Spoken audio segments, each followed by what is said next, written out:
Diga comigo: Deus deseja o meu despertamento espiritual. Para que o final? Para que eu dê frutos. Deus quer que nós possamos dar frutos. E a pergunta dessa noite é: como você está como árvore plantada pelo Senhor?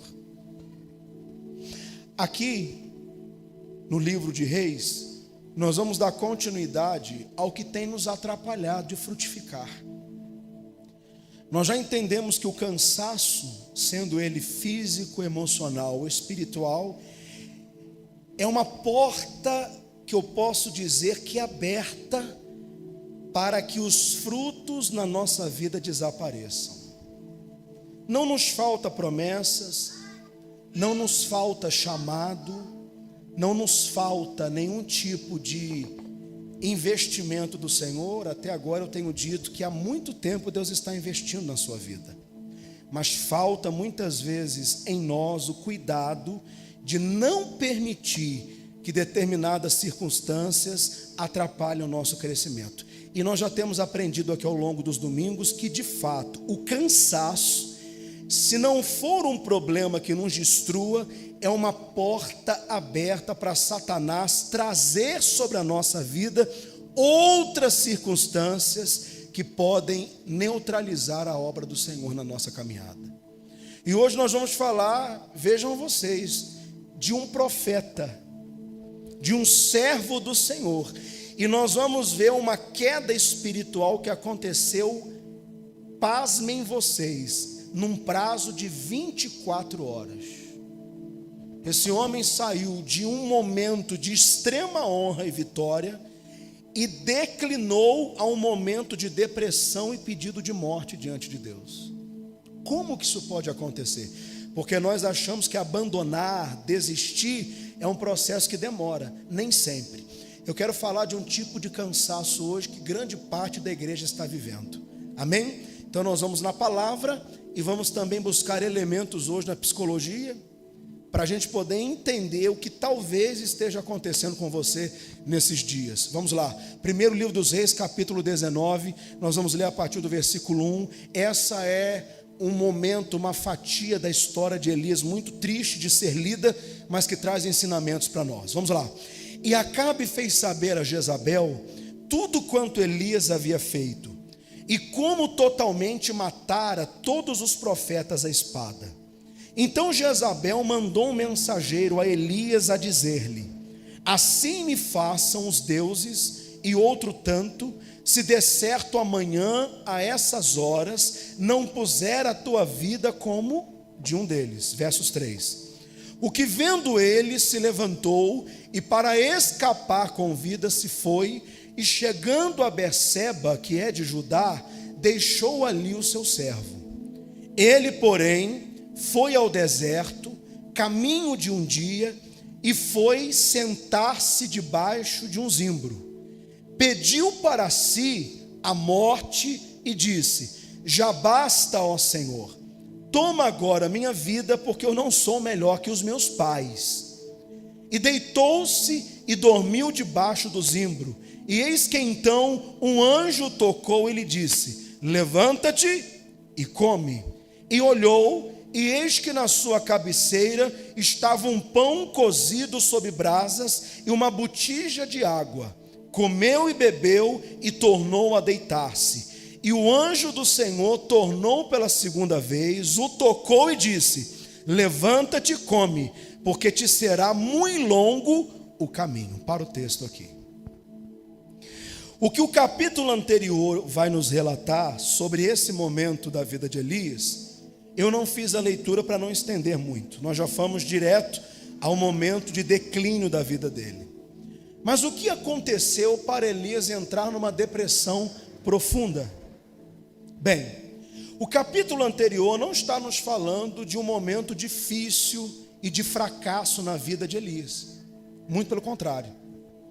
O último evento antes da depressão foi um evento de honra, foi um evento poderoso, no qual o nome do Senhor foi honrado justamente através de Elias. Elias era um profeta, ele era um homem, e foi um homem, que foi levantado por Deus para um tempo de confronto na liderança de Israel. Muitos de vocês já sabem, eu já disse isso aqui pregando esse texto várias vezes. Acabe, o rei de Israel, havia se casado com uma mulher estrangeira, e essa mulher, ela persuadiu a vida de Acabe de uma forma tão intensa que fez com que Acabe se desviasse do Senhor.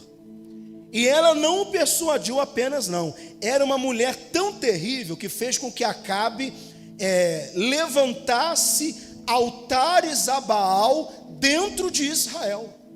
Então grande parte da nação abandonou ao Senhor, se afastou do Senhor e começou a servir essa entidade. Havia um templo para Baal e já tinham naquela época de Elias 450 sacerdotes que diariamente serviam a Baal. Eles acreditavam que Baal era o deus da fertilidade e das chuvas.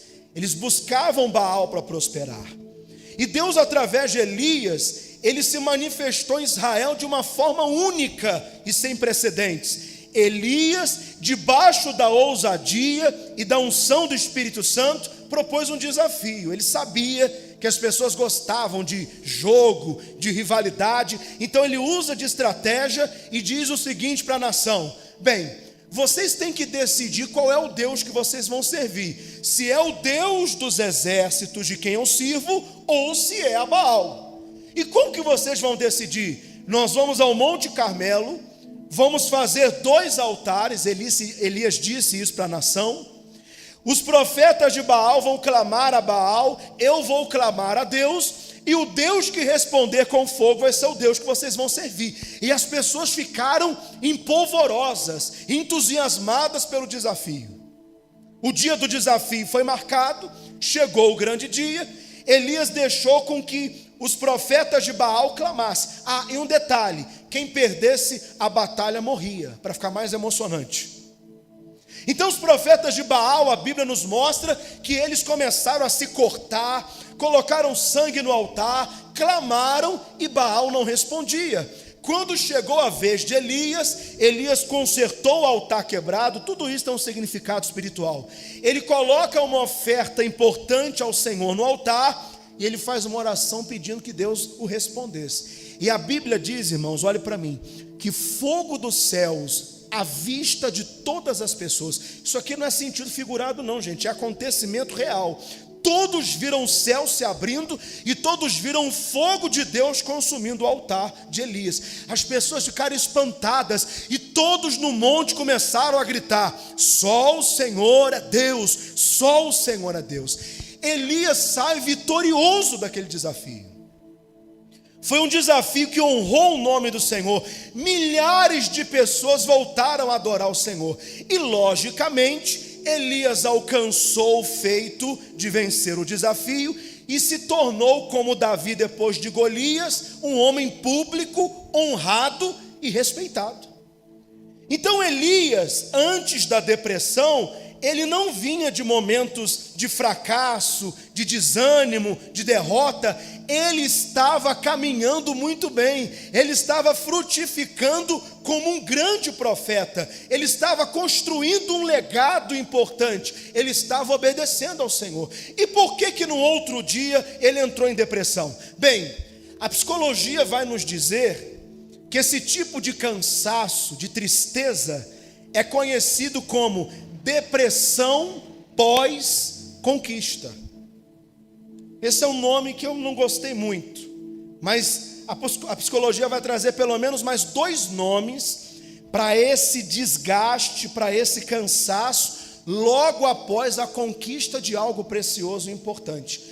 É chamado, além de depressão pós-conquista, de falácia da chegada, ou o termo que mais eu consegui me identificar foi a tristeza, o cansaço e esse sentimento de culpa quando uma etapa é concluída, quando você vence uma porta, quando você conquista algo importante, é conhecido pela psicologia como melancolia da vitória.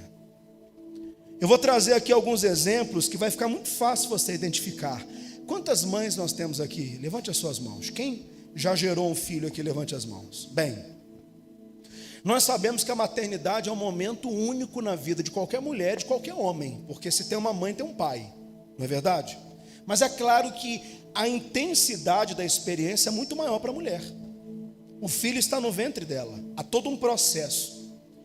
E a maternidade, ela é um dom de Deus, então ela traz muita alegria, muito prazer, ela traz muita expectativa.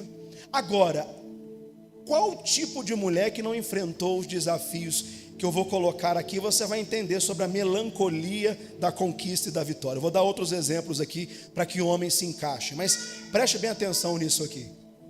Há muitas mulheres que a alegria, o êxtase, o prazer, eles ficam restritos até o momento do parto. A partir do parto a coisa começa a mudar.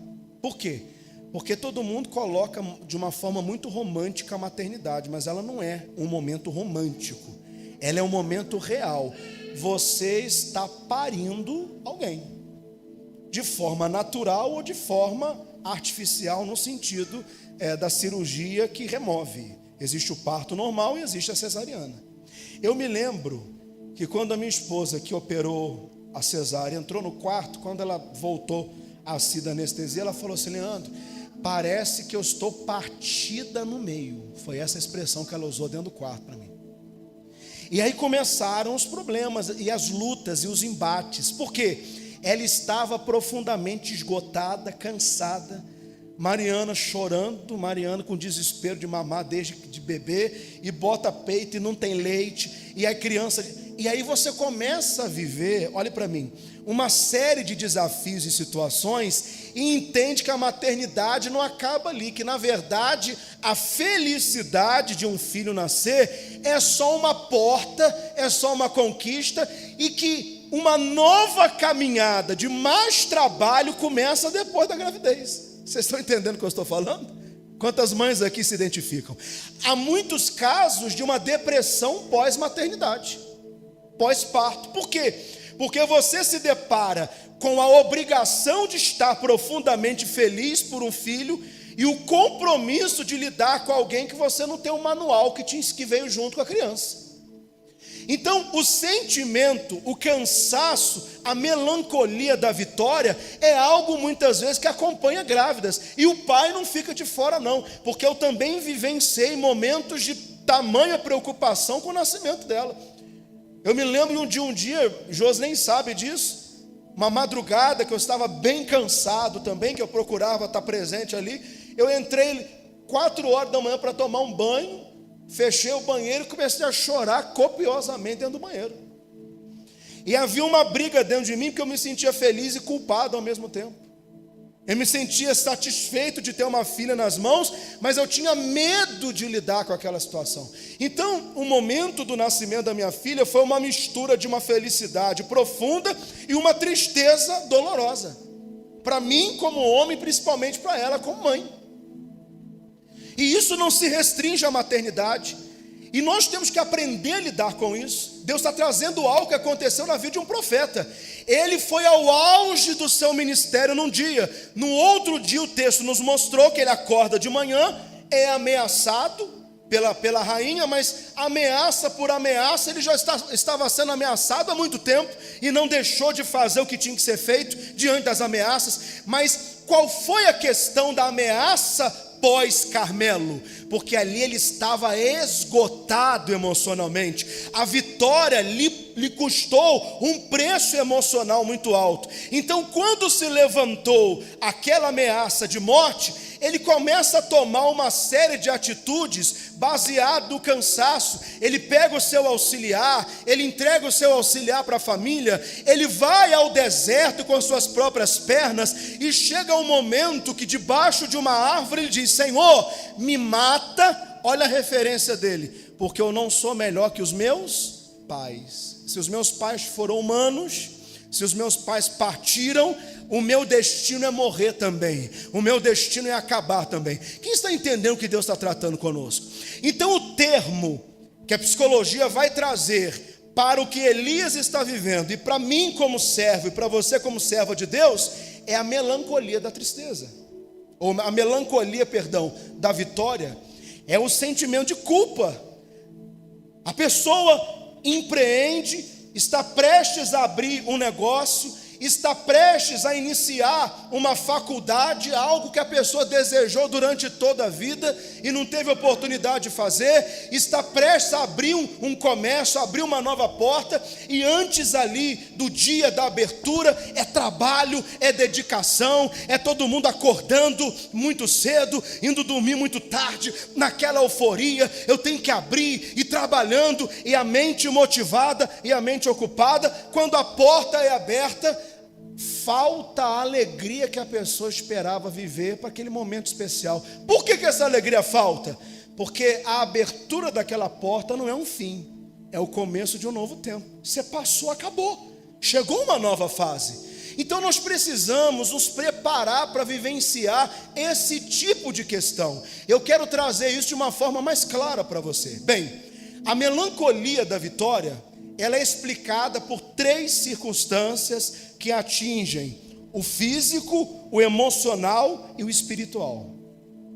O porquê que muitas pessoas não conseguem ter prazer quando superam uma etapa, quando iniciam uma faculdade, quando abrem um negócio, quando casam, quando têm filhos, e vivem um sentimento profundo de cansaço e culpa. Isso está, de acordo com a psicologia, baseado em 3 pilares aqui. Eu vou dar nessa noite, nesse dia, 2 pilares para você, e nas próximas semanas nós vamos continuar nesse assunto. Primeira questão que alimenta esse cansaço pós-vitória é o elemento fisiológico. Diga comigo: eu estou condicionado a um corpo físico. E tem muito crente que ignora isso. O que acontece no seu corpo, de bom ou de ruim, não dê crédito ao diabo por isso. Você é um homem ou uma mulher fisiológico. O que significa, olhe para mim, que todas as emoções que você sente, todas as motivações que você tem, elas não são algo abstrato das emoções, não. Se alguém tirar o teu sangue e analisar o teu sangue, na tua corrente sanguínea, esse químico, esse médico, ou essa pessoa do laboratório, vai encontrar no seu material genético, neurotransmissores responsáveis pelo sentimento que você tem. Pastor, não estou entendendo isso. Deixa eu explicar algo para você aqui. Por sermos pessoas físicas, quando você tem um sentimento de raiva, olhe para mim, o seu cérebro, o seu sistema nervoso central, ele começa a liberar substâncias que vão fazer com que essa raiva tome toda a sua estrutura física. Quando você tem raiva, o teu fígado está com raiva. Quando você tem raiva, o seu pulmão está com raiva. Quando você tem raiva, os seus rins estão com raiva, porque na sua corrente sanguínea, transmissores específicos dessa reação são liberados no seu corpo. Quando você é grato, a gratidão não é um sentimento abstrato, ela é uma substância. Quando você está agradecido a alguém, teu fígado está grato. Quando você está agradecido a alguém, seu estômago está grato. A ciência tem crescido e tem nos mostrado que o segundo cérebro do organismo, por exemplo, é o intestino. Que os mesmos neurotransmissores que você encontra no cérebro, você encontra no intestino. Então há muitos de nós que precisamos entender que nós somos algo fisiológico, que reações químicas acontecem no nosso corpo. Então quando eu estou estressado, tudo em mim está estressado. Perceba você que o teu corpo se comporta com aquilo que você sente. Se você está com raiva de alguém, pode analisar. Se você estiver perto dessa pessoa, o teu corpo vai se preparar para atacar essa pessoa. É algo que não depende da sua cabeça, é algo involuntário derramado na sua corrente sanguínea. Então, um dos motivos pelos quais nos sentimos profundamente cansados, exaustos, mesmo depois de vitórias importantes, de boas etapas, Deus abriu uma porta de trabalho para você, você começa a trabalhar, mas falta a alegria de vivenciar um momento que você esperou e orou por tanto tempo. Aí você começa a se sentir culpado. Eu não entendia muito bem isso em alguns gabinetes que eu fazia, atendo casais há muito tempo. E aí, só mais um exemplo para você perceber sobre a questão do que eu estou pregando, da melancolia da vitória. Olhe para mim, casamentos que foram destruídos, o marido, pode ser esposa também, mas vou usar a questão do marido aqui, ele sai de casa, aquela família se rompe, se divide, mas aí a esposa vem buscar ajuda. Já atendi várias situações na igreja ao longo de todo esse tempo. E aí Deus começa a trabalhar no coração desse marido, sai por um motivo de traição, por um motivo de falta de compatibilidade, mas aquele casamento se rompe, os dois continuam se amando, querem restaurar o casamento, mas estão isolados um do outro. E aí aquele marido então começa com uma paixão aguçada, e o maior desejo dele é reconstruir a sua família. Volto a repetir, estou dando o exemplo do homem, mas pode ser a mulher também. E ele começa a lutar. Quantos e quantos homens eu atendi em gabinetes? Pastor, me ajuda, eu quero reconstruir o meu casamento. E queria realmente. Com o afastamento, com a crise na família, aquele homem chegou à conclusão de que a família dele era mais importante do que qualquer outra coisa. Então ele se condiciona a mudar para que aquela família seja restaurada. Quantos casos eu vivi. E nesse tempo de reconquista, de reconstrução, ele se move, ele muda as atitudes, ele mudava o comportamento. Irmãos, isso é um padrão de conduta quase que de 100% dos casos.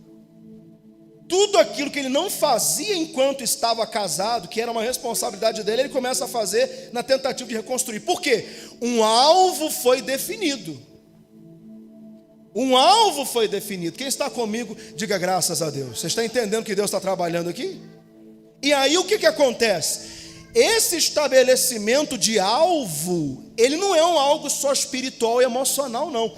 Os rins daquele homem começam a lutar para que o casamento dele seja restaurado. O coração físico dele, o cérebro dele, o fígado dele, todos os órgãos dele começam numa junção para batalhar pela reconstrução daquela família. Olha que interessante. E aí o que acontece? A esposa perdoa, restaura a situação depois de tantos comportamentos novos, diferentes, de tantas promessas de que, de fato, ele iria mudar. Ela o aceita novamente. E aí adivinhem vocês o que acontece depois de um mês? Hein? Aquela pessoa começa a voltar novamente para o mesmo comportamento que essa pessoa tinha antes ou quando havia perdido a sua família. E aí eu vou sentar para conversar com esses homens e perguntar: o que está acontecendo? Você não queria tanto isso? Pastor, eu não sei explicar. Eu voltei para casa, mas eu estou numa tristeza, eu estou numa angústia, eu não tenho felicidade, eu acho até que realmente não tem jeito. Quantas vezes eu ouvi esse seguinte relato desse homem: não tem jeito mais. Por quê? Porque quando eu estava longe, o meu maior desejo era estar perto. Quando eu reconquistei aquilo novamente, parece que algo apagou dentro de mim. Eu não tenho mais sentimento nenhum por aquela mulher. Eu me sinto triste, angustiado dentro de casa. E algumas pessoas levavam isso só para uma questão espiritual. Pode ser sim, mas preste bem atenção. O porquê que você e eu muitas vezes ficamos exaustos depois de uma conquista, uma vitória? Porque é uma ressaca de adrenalina no nosso corpo. Como assim, pastor? Enquanto eu estou querendo alcançar, enquanto eu estou com um alvo definido, o meu corpo entende essa motivação e se prepara para viver essa motivação. Então, alguém que está sonhando com algo, fisiologicamente falando, é inundado por um estado de alta performance. Você está batalhando no Enem, para conseguir uma vaga na faculdade. Então você se condiciona a estudar. O teu corpo entende o seguinte, olha aqui para mim, ele entende o seguinte: essa menina, esse menino tem que passar nessa faculdade. E ele começa a liberar, o sistema nervoso começa a liberar substâncias para te dar motivação. Você sai de um padrão normal e começa a trabalhar em alta performance, porque você precisa alcançar aquele objetivo. E isso não é só para o exemplo que eu estou dando, não. Tudo aquilo que você almeja, você está condicionando o seu físico, a sua estrutura física, a empurrar você para aquilo. Por isso que é tão poderoso o desejo, por isso que é tão poderosa a vontade, por isso que o sonho na vida de uma pessoa é tão poderoso. Por quê? Porque o sonho é capaz de fisicamente colocar você no estado de alta performance, mas isso tem um preço. Quando você conquista, isso aqui é ciência, isso aqui é psicologia. Já foi compreendido que quando nós conquistamos algo muito desejado, o nosso corpo imediatamente, ele faz o que, pastor? O nosso corpo imediatamente, ele desliga esse sistema de alta performance de uma forma imediata. Então, eu alcancei, eu tomei posse, eu comprei a casa, eu comprei o carro, eu superei a situação, eu venci a situação. Imediatamente o meu corpo entendeu que o objetivo foi alcançado. E o que ele faz? Ele corta aquele sistema de alta performance. Você imediatamente perde totalmente a motivação, porque você já chegou no objetivo. E é com isso que a gente lida. Uma pessoa que perde um ente querido, alguém morre, esse processo de morte vai desembocar no luto, que é depois da morte. Mas você vê na família aquela pessoa que imediatamente pega os documentos e começa a resolver tudo. Tem sempre essa pessoa na família, tem ou não tem? Alguém morre, tem gente que imediatamente é derrubado, cai, começa a entrar em desespero, mas tem aquela pessoa que pega a frente do negócio para resolver o que tem que ser resolvido. Essa pessoa é uma pessoa dentro do que eu estou falando para você. Ela estabeleceu um alvo, eu tenho que resolver essa questão. Ela coloca o corpo em função daquele objetivo. Entra um sistema de alta performance, vai no cartório, resolve isso, pega a roupa, vai no cemitério, vai não sei aonde. Enquanto todo mundo está gritando, está chorando, está anestesiado, está parado, vai ter alguém, irmão, geralmente na hora do enterro, na hora do velório, aquela pessoa aparentemente é mais forte. Está consolando todo mundo, está falando com todo mundo, está se movendo e dá café e pergunta se está bem. Quando entra alguém chorando, desesperado, abraça, acolhe, mas espera o dia posterior ao enterro. Quando o ente querido é enterrado, é velado, esse sistema de alta performance, que criou um sonho, um projeto, um objetivo, ele é desligado imediatamente. No outro dia a pessoa começa a sentir a dor. Há muitas pessoas que vencem uma enfermidade, que vencem um câncer e entram em depressão depois de ter vencido o câncer. Por quê? Porque não podiam chorar enquanto estavam lutando, porque não podiam se entristecer enquanto estavam lutando. Colocaram um ideal de cura: eu vou fazer todas as quimioterapias, eu vou passar por todo o processo, eu vou vencer essa situação.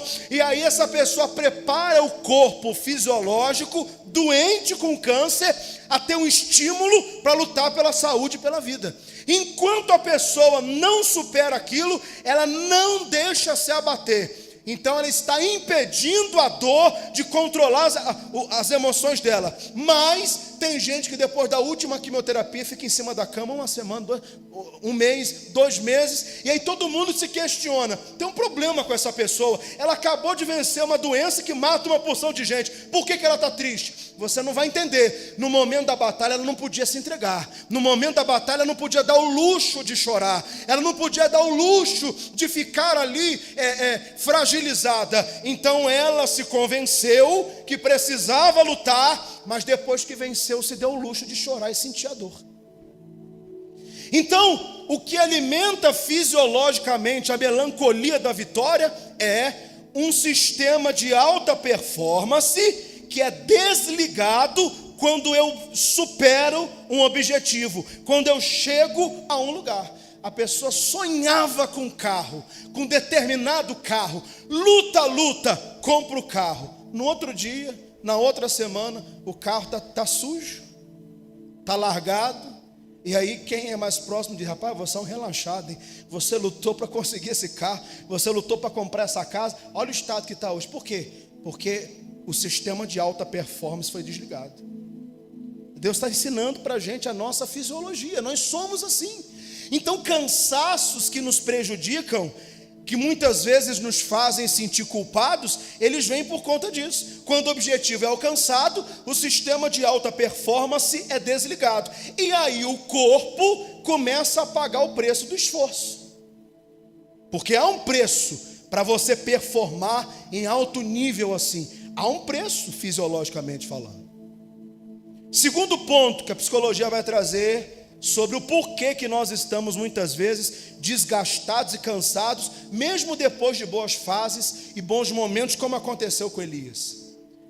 Ela vai dizer o seguinte: existe depois da vitória o vazio do e agora? Olha para quem está perto de você e pergunta para essa pessoa assim: e agora? E agora?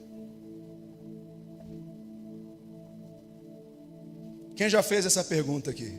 E agora? Cheguei. Assumi um posto que todo mundo queria, mas Deus me entregou aquela porta.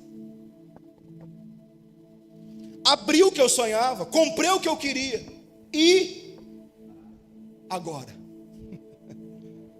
Nos deparamos, irmãos, com uma crença equivocada que atingir um alvo grandioso nos dá um passaporte de realização e felicidade. Por isso que nós ficamos cansados e desgastados. E aqui eu tenho aprendido algo com o Senhor, que eu tenho entendido da minha própria vida. A grande alegria, a grande felicidade não está em você chegar em algum lugar. Está no processo e na caminhada que te conduz àquele objetivo. O prazer da vida não está na vitória, mas está no processo que te leva a ela. É muito mais saboroso aproveitar a viagem do que chegar ao destino. É isso que Deus está falando com você. Porque aquele destino não é o final, é apenas uma etapa que você supera. Você está entendendo o que Deus está falando? Você desejou algo, meu sonho era casar, casou-se. Você entendeu que casou, você vai fazer o que a partir daí? Se casar fosse o último objetivo da sua vida, a gente casa você, renova me ajuda aí, renova a tua mensalidade com plano Boa Viagem e enterra você no outro dia. Se comprar o carro fosse o final da sua vida, a gente enterra você no outro dia, depois que você for à concessionária. Se reconstruir o seu casamento era o seu principal objetivo, a gente enterra você no outro dia. Quando nós começamos a entender que no final das contas, o resultado que nós queríamos, a vitória que nós queríamos, o milagre que nós queríamos, não é o final, mas é o começo de uma nova etapa, você pisa no freio, desacelera a sua velocidade e começa a aproveitar a viagem. Por que alguém hoje está perguntando: meu Deus, e agora o que eu faço? Porque a pessoa só se preparou para chegar naquele ponto final, mas não se preparou para entender que ela vai ter uma nova caminhada a partir dele. Abriu uma empresa? Ótimo, você agora é um empresário. E agora? E agora que você vai ter que acordar todos os dias, que você vai ter que pagar um preço gigantesco, porque o negócio e o sucesso dele não está mais na mão de uma outra pessoa. Antes era fácil você falar mal da empresa que ela não era sua. Antes era fácil você criticar os donos que não te ajudavam. Hoje você é dono do negócio, e aí quem tem que pagar o preço é você. Por isso que o cansaço vem depois da conquista. E agora? Porque nós projetamos o nosso senso de felicidade a partir daquilo que nós estamos recebendo ou conquistando. O foco sempre será a jornada. Levante as suas mãos comigo e diga: o meu foco é a jornada. E na jornada a gente não é feliz porque gasta muito tempo reclamando dela. Pastor Paulo fez um pôster, uma sequência de pôster essa semana, que aquilo me marcou muito. Eu nem dei o feedback para ele não, mas aquilo falou muito comigo. Eu não vou guardar bem, você me ajuda aqui, pastor? Você colocou lá nas redes sociais o quê? Se alguém está cansado, ou se um pai ou uma mãe está cansado por ter que cuidar de uma família, ele na verdade deveria estar sendo grato porque ele tem uma família. Foi mais ou menos isso. Ele fez uma sequência de postagens. Se alguém está reclamando de ter que acordar cedo para trabalhar, deveria se alegrar porque tem um emprego. A gente despreza a jornada e coloca ou tenta colocar cereja no bolo na conquista. Mas a conquista, olha para mim, é um momento. A jornada é um processo. A jornada dura uma semana, a jornada dura um mês, a jornada dura um ano, a jornada dura décadas, para você simplesmente chegar na linha de chegada, romper a faixa de chegada, olhar para trás e falar, a corrida acabou. E ficar triste, por quê? Porque chegou e não sabe mais o que fazer depois da chegada. A delícia estava na caminhada, estava em olhar quem te motivava na corrida, estava em avaliar quem te apoiou quando você estava triste. No processo e na caminhada, nós encontramos a verdadeira felicidade. A felicidade não está apenas em se casar, a felicidade não está apenas em reconstruir uma família destruída. A felicidade está no café da manhã que você toma com aquela mulher todos os dias, com aquele homem, no privilégio que você tem de conquistar junto, de ser cuidado, de cuidar. A felicidade está no processo. Se você colocar a sua felicidade ou a sua expectativa de felicidade, de senso de satisfação no alvo, quando o alvo chegar, você vai entrar em crise posteriormente, porque você vai perguntar, a pergunta vai nascer automaticamente: e agora? Tem gente que conquistou e está perdido, porque não avaliou a caminhada. Amém ou não amém? Quem consegue hoje levantar as mãos aqui e dizer, Senhor, eu quero ser mais grato no percurso, eu quero ser mais grato na caminhada.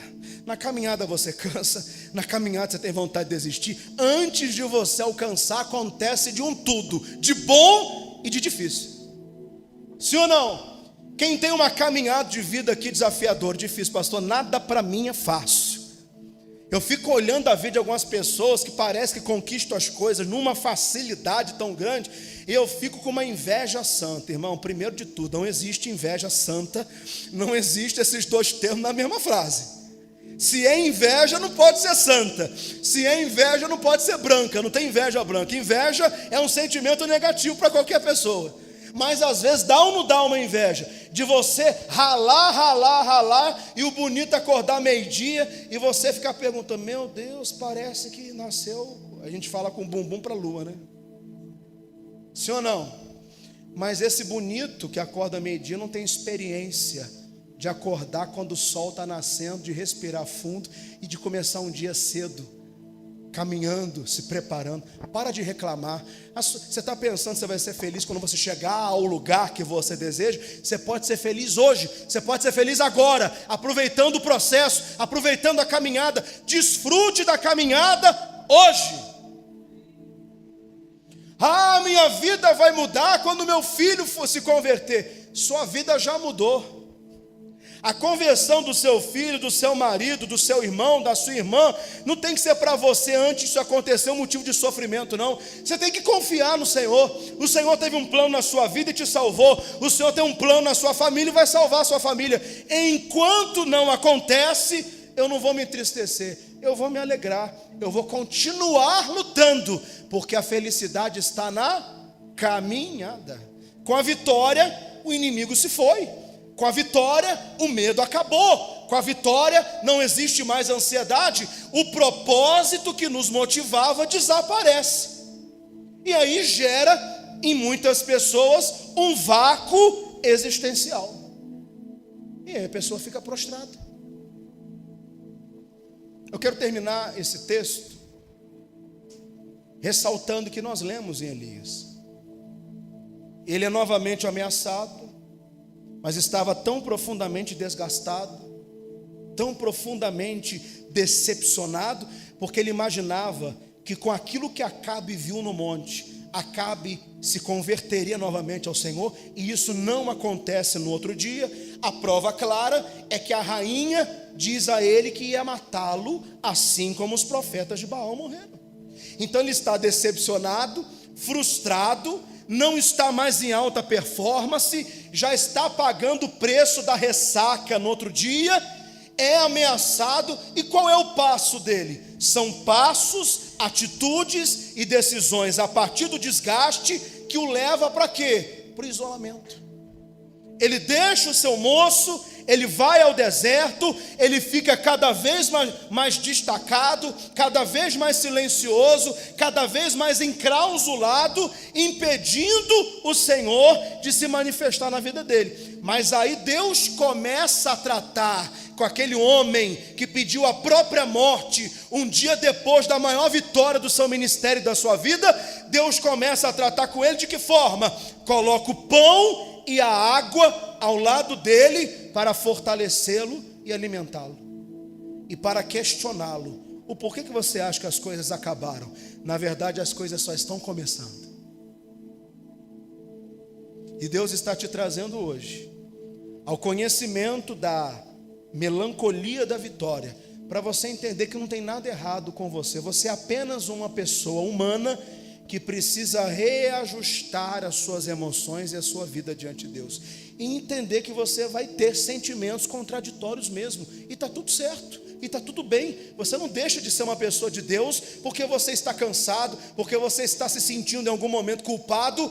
Você precisa se posicionar diante dessa melancolia, diante dessa tristeza, e se levantar em Cristo, comendo do pão que é a palavra e bebendo da água que é o Espírito. E para concluir esse tempo, eu quero só trazer para você o que aconteceu no Japão nos anos 70. Todos sabem que o Japão é uma ilha e que tem uma cultura muito peculiar e muito forte. Há quem não goste, mas eu, por exemplo, amo a comida japonesa, que é uma comida baseada em frutos do mar, e a proteína geralmente é crua, o peixe. Por ser uma ilha, eles pescavam muito. E o que aconteceu nos anos 70? Os barcos começaram a sentir uma dificuldade de pegar peixes próximos à costa. Quanto mais perto da costa você pesca, mais rápido o pescado chega na mesa. E você sabe que quando você mata um animal, ele vai naturalmente perdendo o sabor dele. Se você mata e come, você preserva o sabor, a intensidade da carne. Se você mata e congela e passa muito tempo congelado, a carne, a proteína vai perdendo o sabor dela. Então, se eles tinham que ir mais a fundo, a mar alto, para buscar os peixes, principalmente para comer um pescado fresco, cru, esse peixe não podia estar muito tempo morto. E foi exatamente isso que aconteceu. A cultura começou a ser abalada, a culinária começou a ser abalada. Por quê? Eles tinham que ir mais a fundo no oceano para pescar os mesmos peixes, matavam, congelavam dentro do barco e traziam para a mesa dos japoneses. Mas os japoneses mais antigos começaram a perceber uma alteração no sabor do peixe. E aí tiveram uma ideia: bem, se nós temos que ir mais longe e não podemos matar o peixe, eles modificaram as embarcações, colocaram tanques de água dentro da embarcação, pegava o peixe no oceano e jogava ele para dentro do tanque, não o matava, ele chegava vivo e era morto no mercado para ser vendido. Resolveu o problema? Não resolveu. O peixe continuava sem sabor. E aí foram buscar entender o porquê que isso acontecia. Primeiro, se o peixe fosse morto, muito tempo morto, perderia o sabor. Mas mesmo vivo, uma vez que era capturado, o peixe entendia que havia sido capturado e perdia o propósito de viver. Perdendo o propósito de viver, o peixe perdia o sabor. Aí tiveram uma ideia. Olha que ideia interessante. Vamos colocar um predador dentro do tanque. Vamos dar um motivo para esses peixes viverem. Eles vão ter que fugir do predador. Por que Deus permite tantas lutas? Porque sem luta você não tem motivação, sem luta você não tem motivo. Sem luta você não tem ideal. Uma pessoa sem motivação não vive. Eu tenho uma avó, Mariana tem uma bisavó de mais de 80 anos. Já é difícil chegar aos 80 anos. Ela já está trocando os nomes, já está num processo já de envelhecimento muito profundo. Mas ela cozinha, ela faz tudo dentro de casa. Sabe por quê? Porque eu tenho uma prima que ela cuida da minha idade, que é uma menina especial. Aquela menina é a motivação dela para viver. Nós temos certeza absoluta que se a gente remover aquela menina, ela parte. Por quê? Porque ela vai perder o estímulo. Ela vai para cima de uma cama, vai ficar deitada, vai dormir, o corpo vai enfraquecer, as estruturas vão enfraquecer, e ela vai acabar falecendo. Foi isso que descobriram. Então colocavam pequenos tubarões no tanque. Obviamente eles perdiam alguns peixes, mas a maioria continuava correndo, se movimentando, lutando. Tinha um sistema de alta performance ativado. E lutavam pela vida, permaneciam e preservavam o seu sabor. Nós vamos perder o sabor se nós não lutarmos. Nós vamos perder o sabor se não tivermos adversidades. Então reclamamos das adversidades, elas nos fazem sofrer um tanto, como muitos de nós estamos sofrendo, mas no fundo, o que tem movido você são essas situações que você está vivendo. Você já não enlouqueceu ou já não desistiu da sua vida, não é pelo fato de você estar enfrentando essa dificuldade, é justamente por ela existir aí que você permanece na necessidade de se reinventar, de fazer coisas novas. É naquela adversidade e perseguição que você vence no trabalho, que você tem que aprender mais, que você tem que estar mais atento, porque senão vão passar a perna em você e você vai perder o seu posto. Só que o alvo não nos traz felicidade, a conquista não nos traz felicidade, mas o processo, a caminhada e o nosso olhar ao Senhor, buscando ao Senhor, é isso que nos faz permanecer de pé. Então o meu conselho para você hoje: realinhe a sua vida para desfrutar da viagem, e não fique esperando o destino chegar, como se chegar a um destino fosse tudo que você precisasse para ser feliz. A felicidade em Deus é para agora. Você pode estar no momento mais adverso da sua vida e mesmo assim o teu coração está em paz.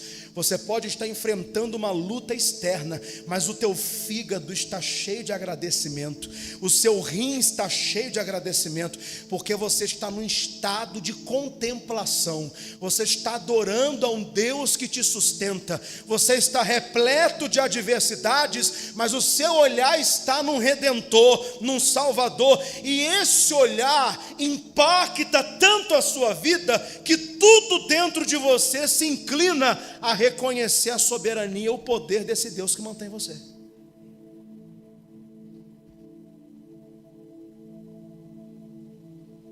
Pisa no freio, respire um pouco mais, pare de cobrar-se tanto, relaxa. Se você chegou até aqui, muito mais longe você irá, porque Deus está com você.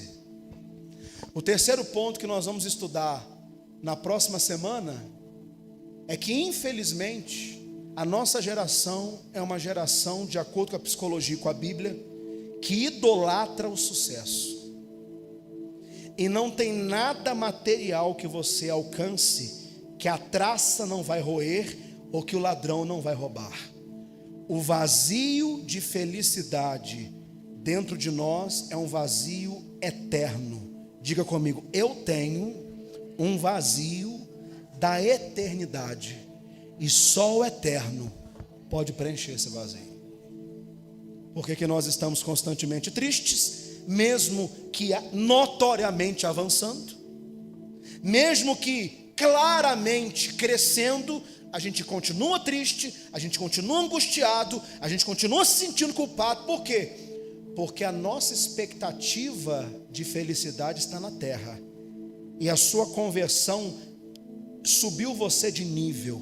Você não deve ser mais uma pessoa que espera na vida, mas você deve ser uma pessoa que espera na eternidade. Em Cristo nós esperamos, em Cristo nós somos abastecidos e alimentados. É o que nós vamos estudar nesse terceiro ponto. Diga glória a Deus. Então a melancolia é um sintoma. A melancolia da vitória é um sintoma de que estamos buscando descanso e satisfação nos lugares e nos motivos errados. Você não vai ser feliz quando você tiver o tal emprego. Desculpa desconstruir esse pensamento seu hoje, eu termino aqui. Você não vai ser feliz só porque você tem um casamento. Eu conversava com o irmão que foi impactado por essa palavra hoje no culto de manhã.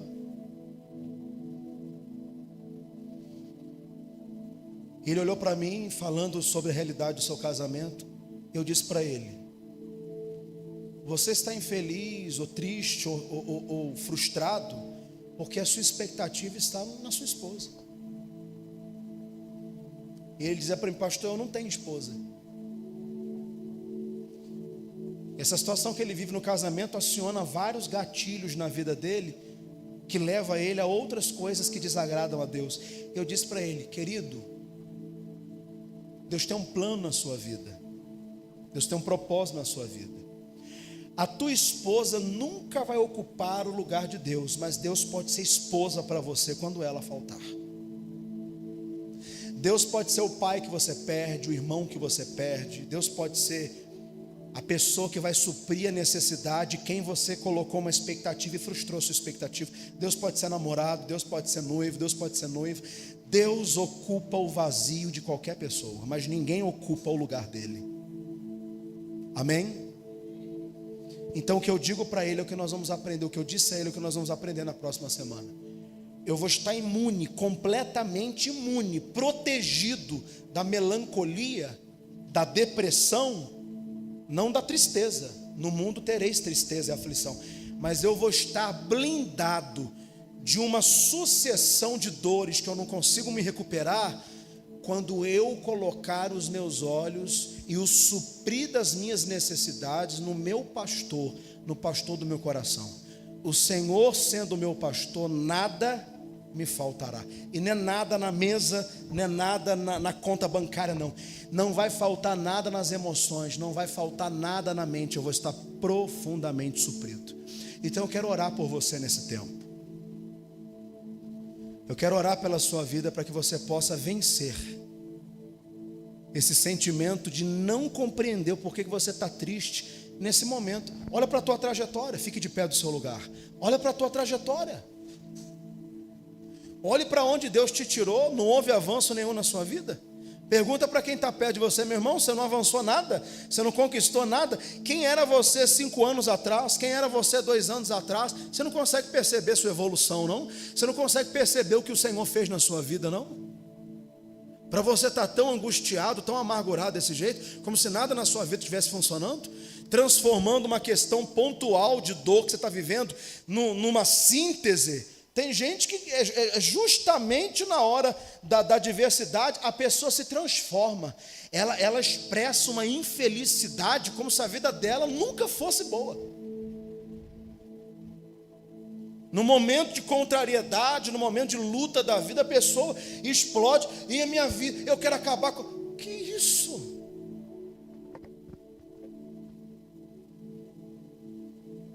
Nada na minha vida dá certo, nada na minha vida acontece, porque vivenciou uma situação factual, uma situação pontual de um momento, não deu certo naquele momento. A pessoa leva aquela situação e transforma toda uma história, negligencia toda a gratidão de uma história de vida. Você tem uma história de vida, esse momento seu é factual, vai passar, meu irmão. O que você está vivendo vai passar. Acorda para o processo, porque a única coisa que você não recupera é o tempo. Você piscou seus olhos, sua filha está casando. Você piscou seus olhos, o tempo passa. Aí você está deixando de desfrutar. Olhe para mim aqui. E é necessário as boas memórias do processo. Tanto que o Senhor usa o profeta Jeremias para dizer: eu quero trazer à memória o que me traz esperança. Ele tinha memória afetiva guardada. Ele tinha lembrança dos bons momentos, porque ele desfrutou dos bons momentos. Ele guardou. O que você experimenta, você guarda. O que você experimenta, você reserva dentro de você.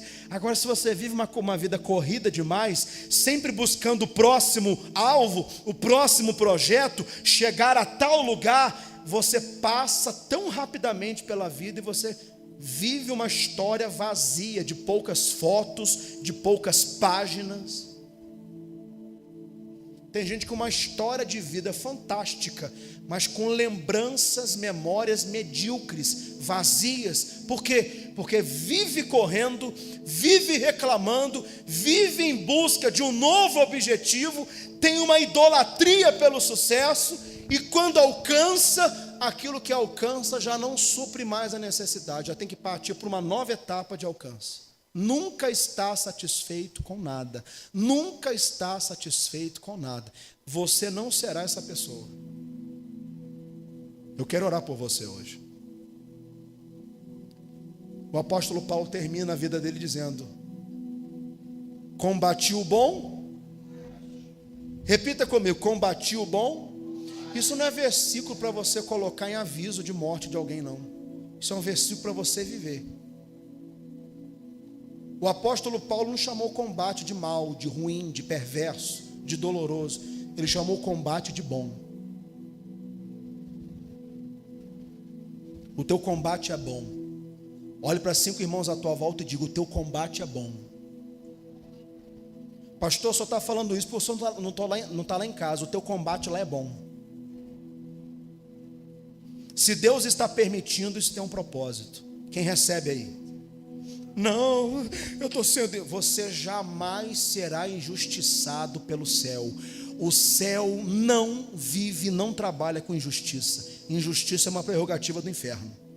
Escute o que eu estou falando com você, que eu estou falando debaixo de revelação de Deus. Vocês estão comigo? Sim ou não? Diga comigo: Deus não pode ser injusto, porque Ele é bom. Amém? Alguém entende o que eu estou falando?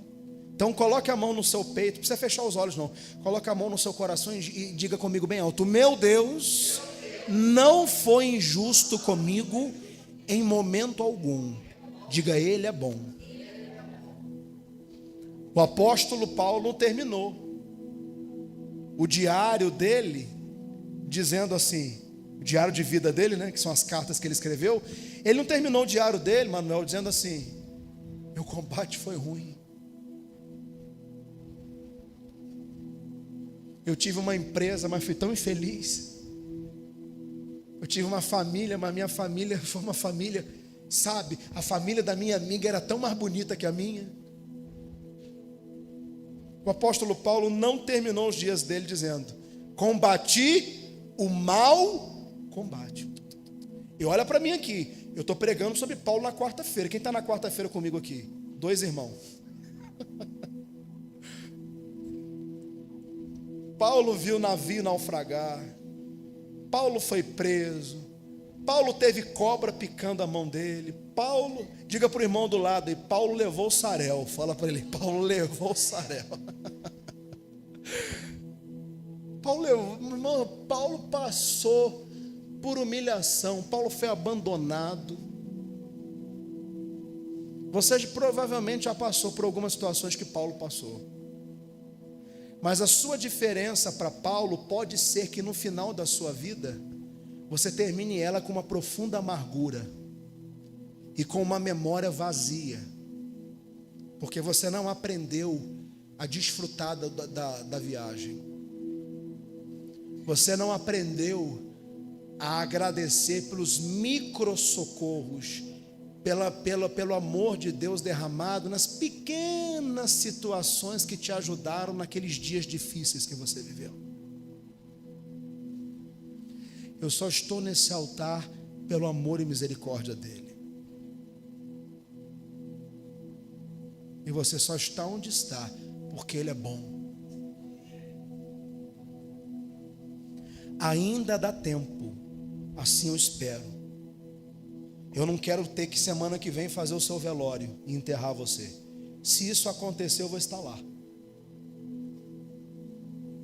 Provavelmente não é o que você quer, também não é o que eu quero. Mas quantas vezes eu acordei em determinados dias e o meu dia terminou dentro de um cemitério enterrando pessoas que eu considerava. Eu não gosto de fazer cultos fúnebres, mas já fiz tantos.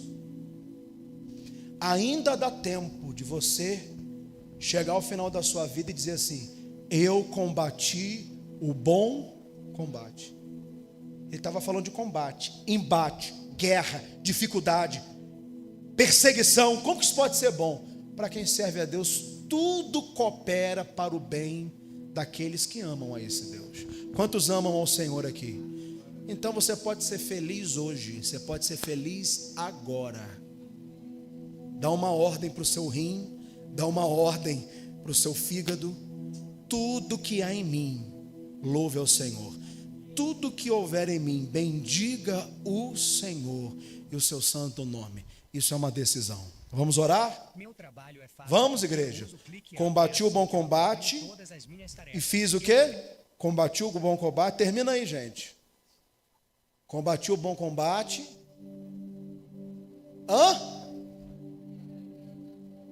Fala mais alto aí. Completei a...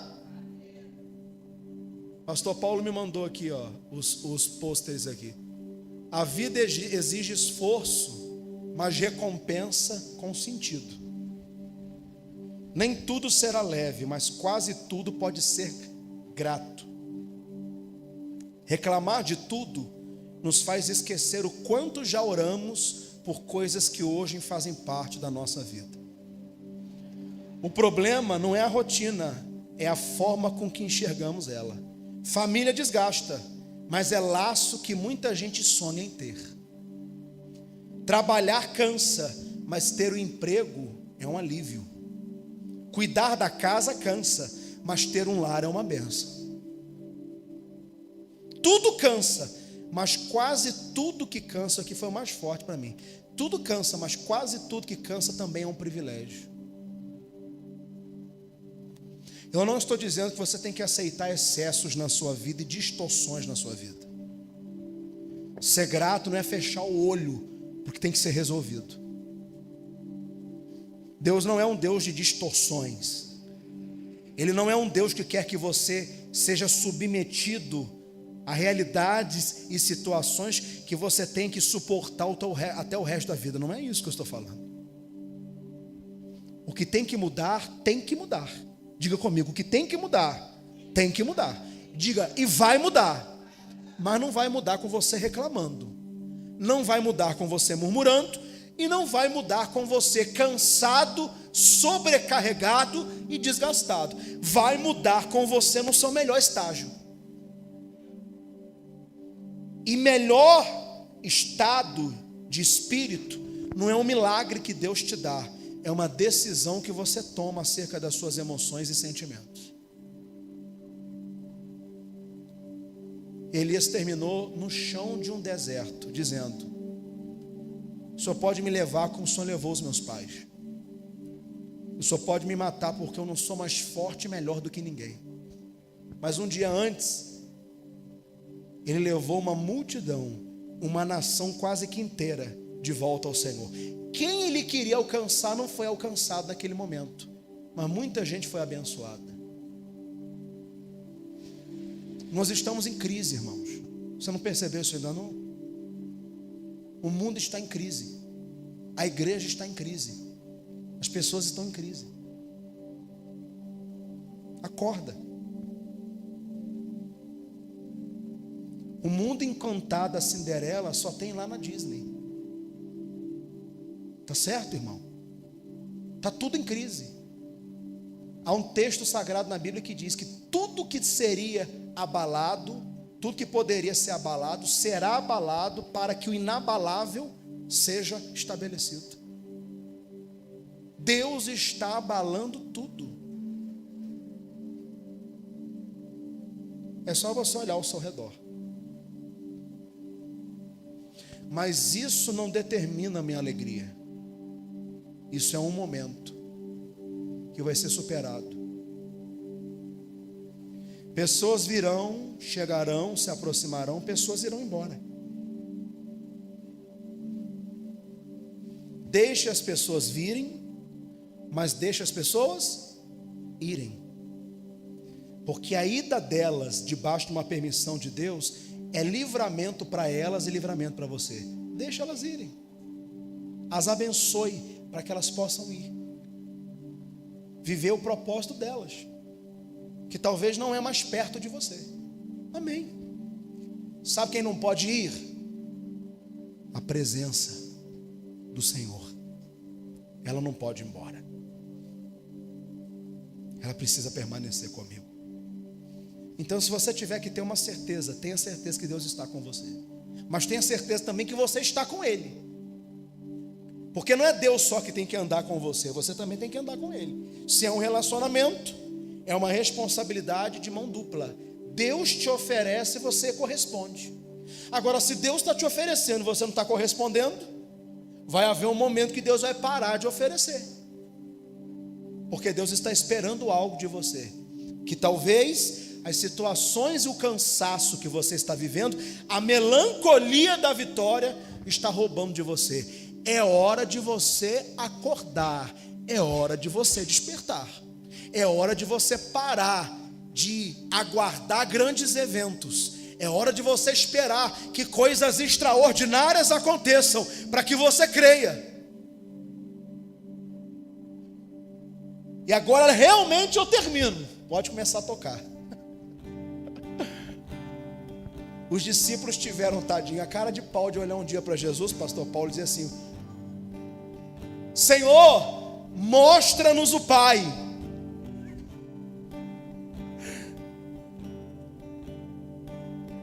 Os discípulos, caminhando com Cristo, um dia olharam para Ele e disseram: revela-nos o Pai.